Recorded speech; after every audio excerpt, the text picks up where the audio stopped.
नमस्कार, मैं हूँ साक्षी मंगाई। कितनी होती है भारत के मुख्य न्यायाधीश की सैलरी? क्या 8वें वेतन आयोग के लागू होने के बाद सीजेआई की सैलरी में इजाफा होगा? अगर हाँ तो कितना?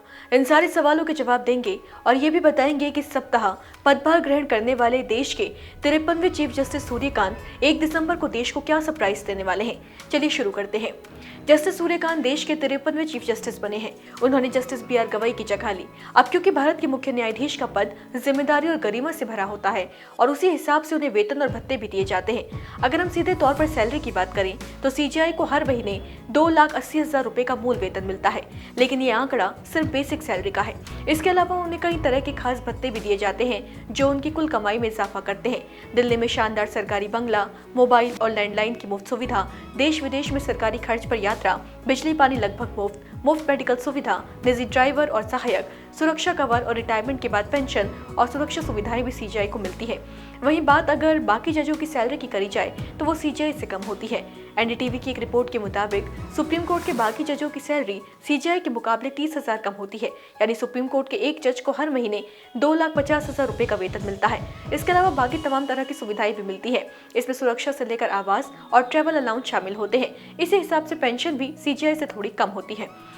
अब बहुत लोगों के मन में ये सवाल है कि अगर 8वें वेतन आयोग को लागू किया जाता है तब भारत के मुख्य न्यायाधीश को कितनी सैलरी मिलेगी।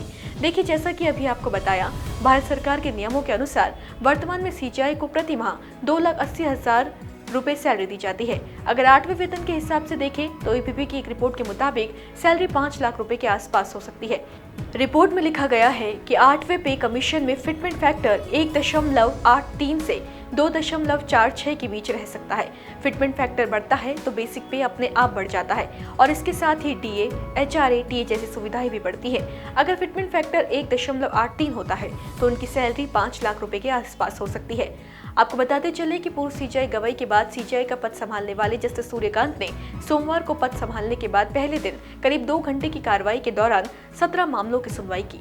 पद संभालते ही उन्होंने व्यवस्था स्पष्ट करते हुए कहा कि अगर किसी मामले में तत्काल सुनवाई चाहिए तो उसका लिखित मेंशनिंग स्लिप और जरूरी कारण रजिस्ट्रार को दें। हम उसे देखेंगे और अगर सच में तुरंत सुनवाई की जरूरत हुई तो उस मामले को सूचीबद्ध करेंगे। यानी कि अब से मामलों की जरूरी सुनवाई के लिए मौखिक रूप से आग्रह नहीं किया जा सकेगा, वकीलों को यह अनुरोध लिखित रूप में देना होगा।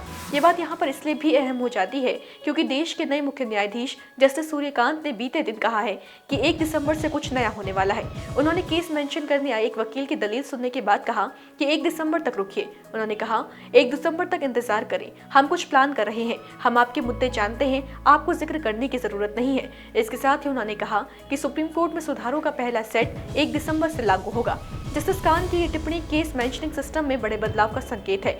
उन्होंने इसी संकेत को डिकोड करते हुए कहा, मैं 1 दिसंबर से कुछ कर रहा हूँ। सुधार के पहले फेज में हम मेंशनिंग के लिए कुछ करेंगे। हम बार की चिंता समझते हैं और हम उस पर ध्यान देंगे। हम ये पक्का करेंगे कि आप यहाँ तक ना आए और मेंशनिंग के लिए अपना कीमती समय बर्बाद ना करें। अब क्योंकि सीजेआई पदभार ग्रहण करने के दिन ही केस मेंशनिंग के तौर तरीकों पर जोर ऐतराज जता चुके हैं, इसलिए माना जा रहा है कि 1 दिसंबर को इससे ही जुड़ा कुछ प्लान वो लाने वाले हैं। खैर होगा जो भी आपके लिए लेकर आएंगे। तब तक बने रहे देवभूमि इनसाइडर के साथ।